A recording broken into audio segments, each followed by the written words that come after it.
we are going forward with another amazing speaker. Her name is Lyles, Marketing Director at FemTech Focus. By 2025, the women's health market could be worth $50 billion. The industry is booming with tech-powered solutions and products to improve women's health is everyone's wellness. Her career pivots from architect to Fortune 500 companies to startup companies, bring lessons in smashing glass ceiling and importance of diversity and inclusion and moving digital transformation mountains.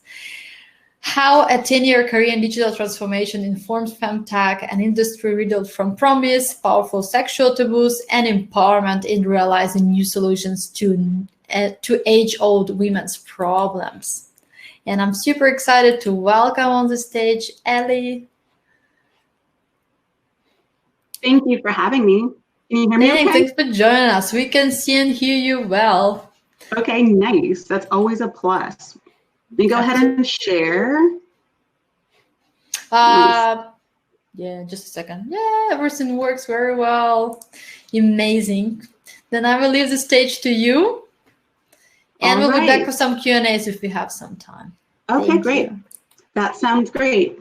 Well, everyone, thank you for attending this talk, this section. I hope that you're having a great day and learning a bunch. I know I just took some notes from this session that was right before me.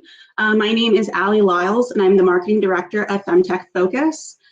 So today we're going to talk a little bit about my career, how I went from an architect to a marketing director, but really talk about the excitement that surrounds FemTech. And we'll jump into some of the stats and what that looks like right now and why it's an exciting time to be here in this space.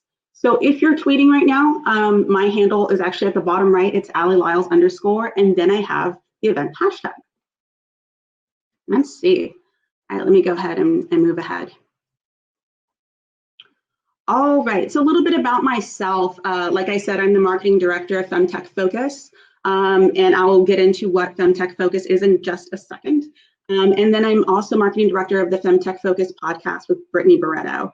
By trade, for the past 10 years, I've been a digital strategy consultant who specializes in human-centered product design for tech brands.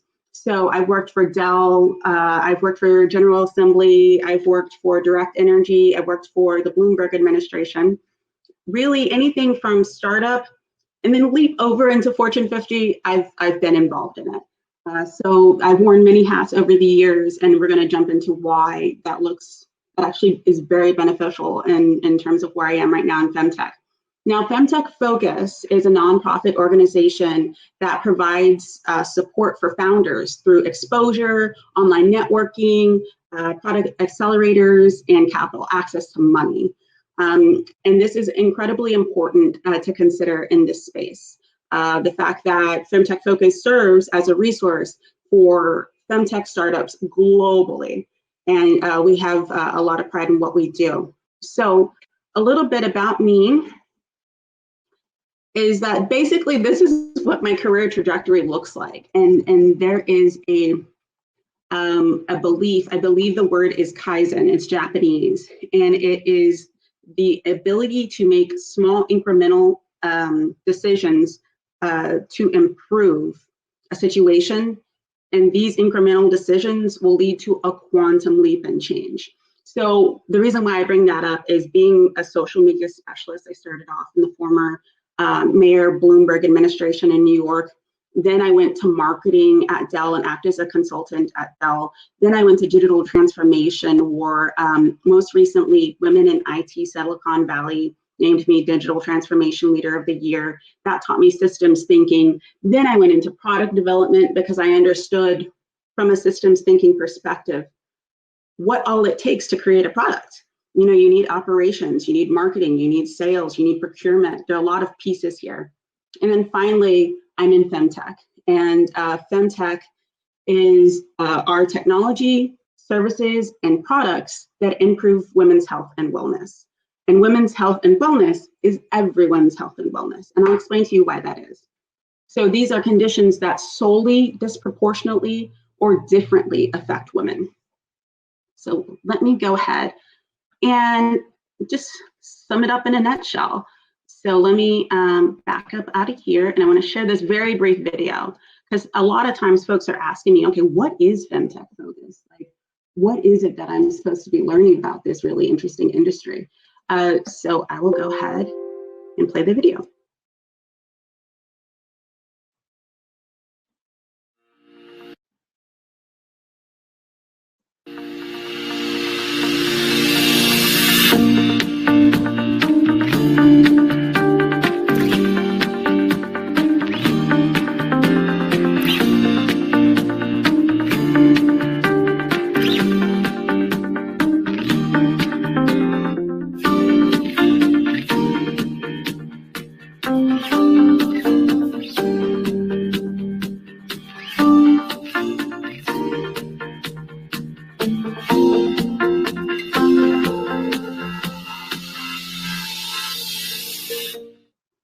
All right. So, like I said, it's difficult to describe an entire industry in about 37 seconds, but that's a little bit about what the femtech industry is and what FemTech Focus does. So let's talk about business. Let's get down to the numbers. Here's the state of the femtech industry. What that is. Sorry for the music. I guess that was on loop for the next video. Never mind. We're not going to break stride. All right, so here's where we are with the state of femtech. It's a crazy amount of money that's involved in femtech. And to some extent, it's the wild, wild west. It's unexplored. You know, one of the things that I'll talk about a little bit later is the word femtech was coined in 2016 by Ida Ten, who is the founder of Clue. So the word femtech is brand new. And it's the only word that Ida could think of where she could describe the type of product that she was making, so female technology femtech. And what we see is massive. So the market sizes are huge. So fertility is about $36 billion, women's hygiene, $63 billion, sexual wellness, $37 billion, and with 37 exits. These companies went public. So if anyone ever tells you, I can't think of a femtech company that's ever gone public, that's wrong. There have been 37 exits. And think about the purchasing power here. 20 trillion worldwide spending is what is in a woman's purse worldwide. 85% consumer purchases, 80% healthcare purchases. And then a lot of these femtech products or devices or services are being sold direct to consumer at 70%. And what does this profile look like? There are 85% female founders. Shout out to the 15% of men. We see you, we love you. And then companies that are owned by women actually bring in 30% more ROI than other companies. So it looks like a win all over. So here is where the need meets innovation. So this is like a small snippet of some of the companies out there that are in the realm of femtech. This is by no means exhaustive. And these are companies that are solving for problems that are experienced by women. And one of the things that Brittany Barreto, our executive director, says is that, you know, women's needs need innovation. If you were to go into a women's bathroom in the United States, you'd see like this little white machine where you get a quarter and put in a quarter to get a tampon. And that's something that's happening in 2020. Like one of the things she suggested is like, why can't I have a QR code that allows me to safely pay and hygienically pay for what I need for my health? That, to my knowledge, that does not exist.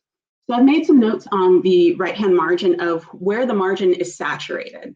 So there's a lot of fertility, a lot of menstruation, a lot of maternal health, sexual wellness, breastfeeding, and menopause, because these are things that at one point in the market just didn't exist.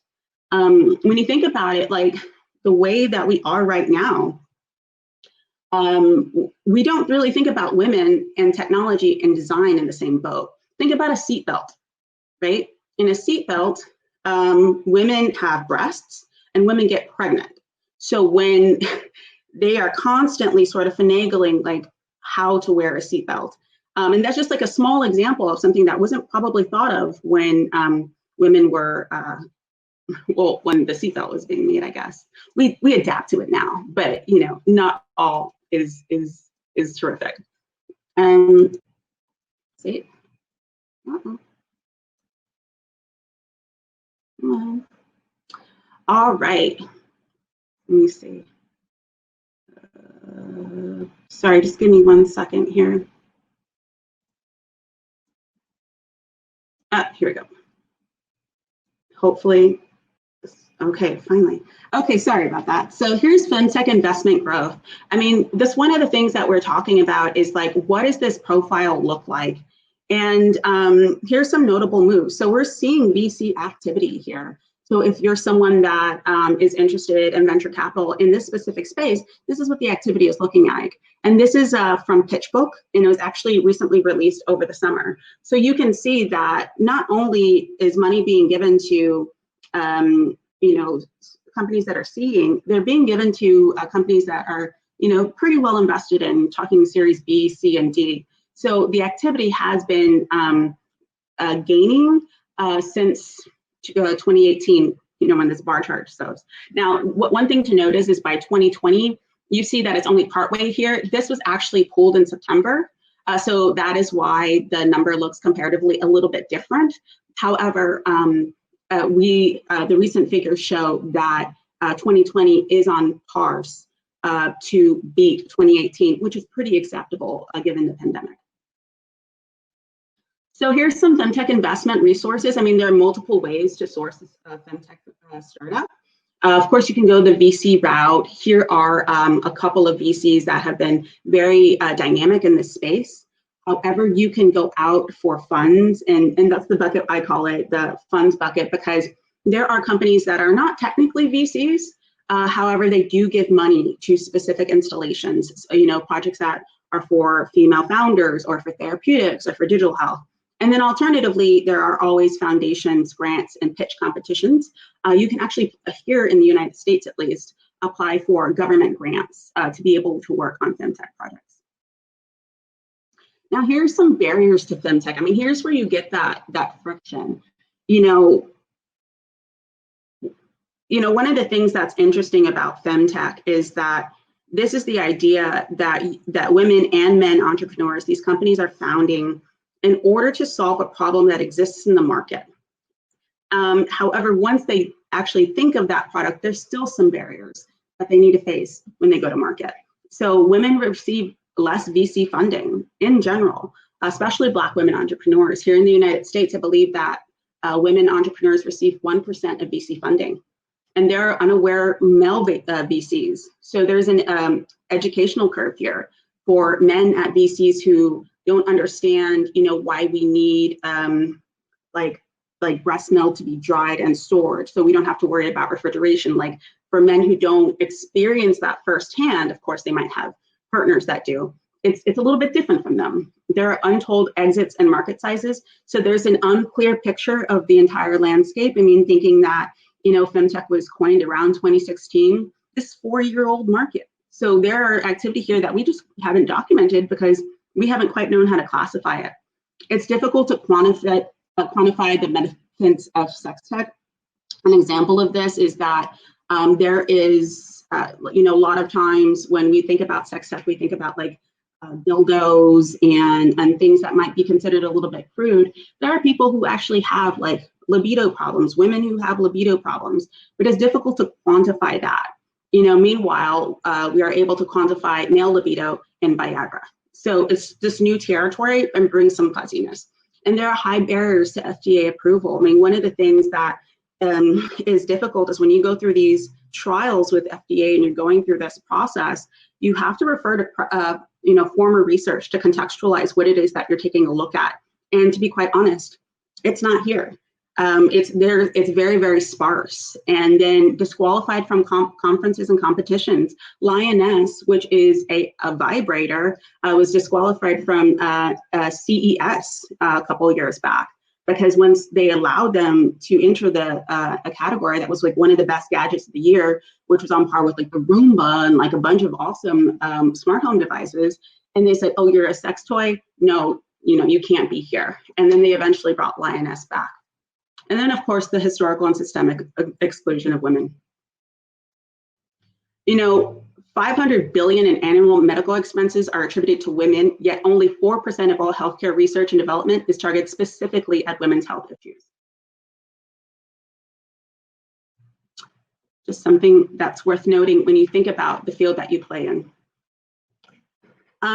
Also, there are some areas of innovation. So I don't want to seem like it's incredibly, dark out there. One of the things that is an advantage is pelvic floor health, healthcare delivery, uterine health, vaginal health, and then life after cancer. I mean, of course, you can say like these are things that men experience as well, but it's different for women. So women were only allowed into clinical trials in 1994 here in the United States. So this entire time we've been thinking that women are tiny men, and it's just not the case. The bodies function differently. So when we're talking about like fecal incontinence, or we're talking about atrophy, we're talking about it in the realm of women, not men. And life after cancer, for an example, is a great one. When a female undergoes radiation, it's very typical for two things to happen. One, for her to have low libido, and for two, for her vaginal cavity to be shut. And those are things that need to be fixed in order for there to be a terrific quality of life. So what is the future of FemTech? This is a huge number. It's 3.04 billion projected revenue by 2030, compared to the 820 million that we've seen here in last year's 2019. So like one thing to be mindful for is like sometimes when I meet folks who are unaware of FemTech, they're like, oh, well, like, I'm a man, that doesn't have to do with me. No, it really does have to do with you. This is your mother, this is your sister, this is your aunt. And we want women to be strong and go out there and be able to support themselves, because a strong woman who doesn't have migraine problems or problems due to a lack of energy or these sort of problems that are really unique, this enables her to be a better mother. This enables her to be a better worker. This enables her to contribute to the economy, which helps everyone. So that's what I wanted to say today. Thank you so much for listening. I really appreciate it. And now take your questions. Thank you very much, Ed. It's such a powerful talk. And I really loved what you said, that it's not just, women's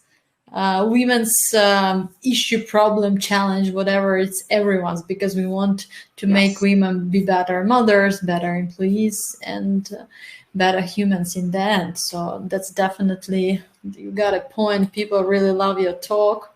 And we'll take one question from the audience. We've got a couple of minutes. Let's take one question. Incredible. Thanks for sharing information.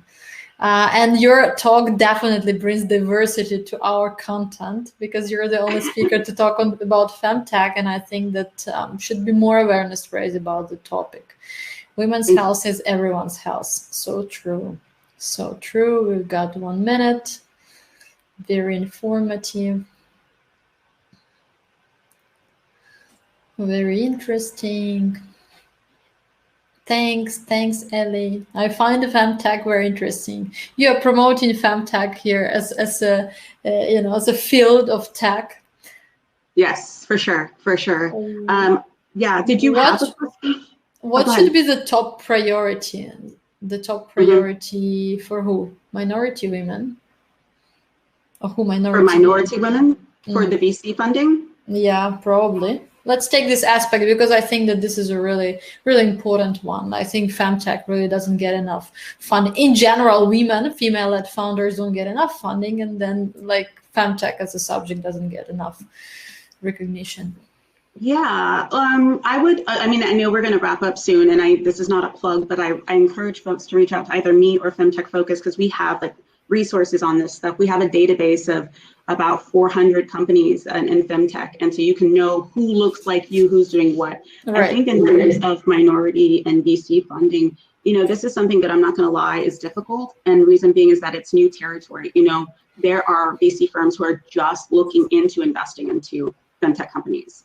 And so this is something that, hadn't been considered before. So I would look at the buckets. I would look at the VCs. I would look at non-traditional funding, like, for example, people who fund just Black women entrepreneurs or Black men entrepreneurs or international folk entrepreneurs, like whatever it is, and then look at governmental grants as well.